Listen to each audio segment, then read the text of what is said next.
Bismillahirrahmanirrahim. Assalamualaikum warahmatullahi wabarakatuh. Kami dari Universitas Islam Negeri Sumatera Utara. Video ini dibuat untuk memenuhi tugas teori bahasa dan automata dengan dosen pengampu Bapak Suhardi M.O. Kami dari kelompok 3, saya Aisyah. Saya Ahmad Fauzan Nasution. Saya Alvina Nancy Pulungan. Di sini kami akan mempresentasikan tentang finite state automata. Finite state automata adalah model matematika sistem yang menerima input dan mengeluarkan output yang memiliki state yang berjumlah banyaknya dan dapat berpindah dari satu state ke state lainnya berdasarkan input dan fungsi transisi. Finite state automata ada dua jenis. Yang pertama, DFA, Deterministic Finite Automata, yang apabila dari suatu state hanya ada satu state berikutnya untuk setiap inputan yang diterima. Yang kedua, Non-Deterministic Finite Automata, yang apabila dari suatu state ada 0, 1, atau lebih state berikutnya untuk inputan yang diterima.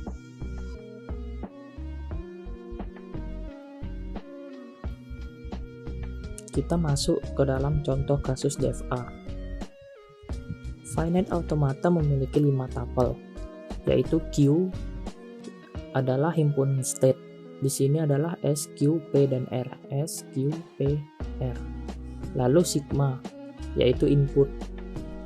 Input di sini artinya input yang akan diterima mesin automata, yaitu A, B, dan C. Lalu ada fungsi transisi, dan ada state awal yaitu S dan state akhir yaitu R. Selanjutnya ada tabel transisi. Dengan adanya grafik ini, grafik dari mesin automata kita, maka kita bisa membuat tabel transisi. Cara membacanya adalah kita tentukan dulu state yang ada, yaitu S, Q, P, dan R. Selanjutnya kita buat inputnya A, B, dan C. Nah, selanjutnya di state S dengan inputan A, maka pergi ke state R.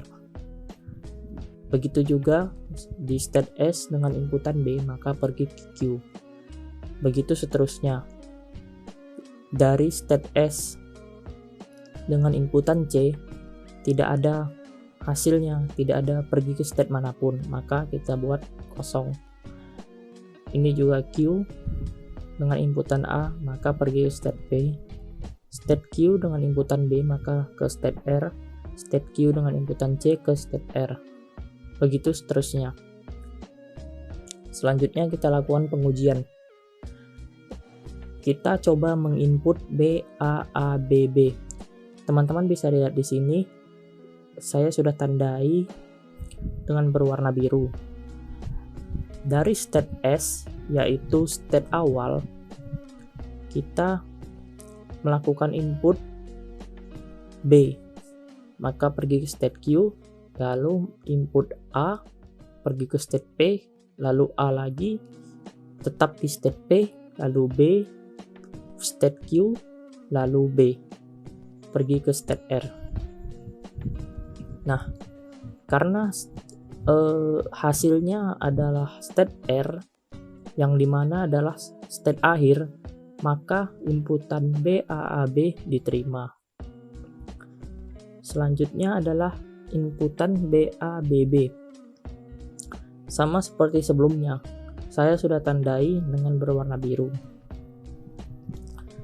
Dari state S di input B, maka pergi ke state Q, lalu dari state Q di input A, pergi ke state P. Selanjutnya inputan B balik lagi ke state Q, lalu inputan B pergi ke state R. Karena lagi-lagi hasilnya di state R, maka inputan ini diterima. Selanjutnya A, B, B. Sama seperti tadi, dari S ke R, lalu dari R ke ke Q maksud saya, lalu dari Q ke P, lalu dari P ke Q, lalu dari Q ke L. Karena sampai di R juga, maka diterima. Selanjutnya BA, BBA. Dari state awal S, menerima inputan B, maka pergi ke state Q. Dari state Q menerima inputan A, maka pergi ke state P. Dari state P menerima inputan B, maka pergi ke state Q lagi. Dari state Q menerima inputan B, maka pergi ke state R. Lalu menerima inputan A lagi, maka dia ke state Q. Nah, karena ini tidak state akhirnya tidak ditemukan, alias masih di state Q, tidak di state R, maka dia ditolak. Begitu juga dengan inputan BA maksud saya. Karena inputannya berakhir di state Q, maka ditolak. Ini juga begitu. Inputannya berakhir di state Q, maka ditolak. Oke, selanjutnya kita masuk ke NFA. Sebagai finite automata, NFA mempunyai 5 tuple juga, yaitu Q sebagai himpunan state. Di sini ada Q0, Q1, Q2, Q3, Q4, dan Q5. Selanjutnya ada sigma yang sebagai input. Di sini ada A, B, dan C, fungsi transisi, dan state awalnya yaitu Q0, state akhir adalah Q2. Sekarang kita buat tabel transisinya. Seperti sebelumnya ya, di DFA sama juga di NFA. Bedanya adalah di NFA satu state bisa menerima inputan lalu pergi ke dua state yang berbeda. Misalnya di sini Q0 diinput dengan C, maka dia bisa pergi ke state Q1 dan state Q2. Berbeda dengan DFA. Kita balik sedikit ya.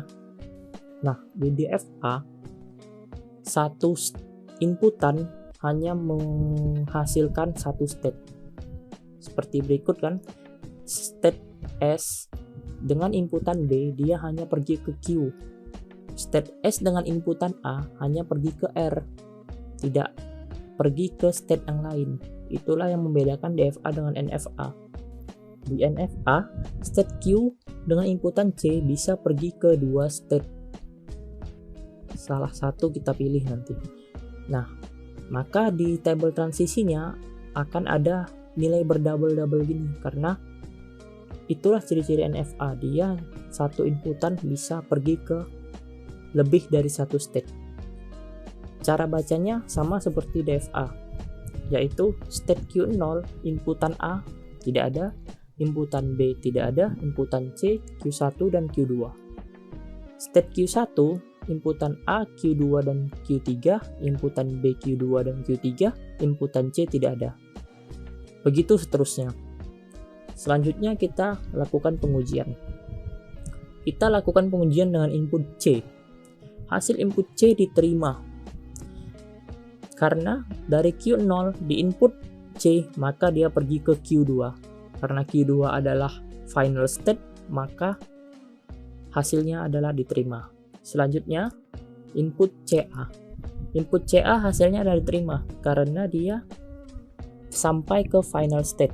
Kita lihat, state Q0 di input dengan C, pergi ke Q1, Q1 di input dengan A, pergi ke Q2, yaitu final state, maka diterima. Selanjutnya adalah input CAB. Input CAB di sini adalah ditolak karena ketika Q0 di input dengan C, dia pergi ke Q1, Q1 di input dengan A, dia pergi ke Q2, Q2 di input dengan B, dia pergi ke Q1. Q1 bukan final state, maka hasilnya ditolak. Selanjutnya, input CBB. Input CBB juga ditolak karena dari Q0 di input C, maka dia pergi ke Q1, dari Q1 di input B, dia pergi ke Q2, di Q2 di input B, dia pergi ke Q1. Q1 bukan final state, maka hasilnya ditolak.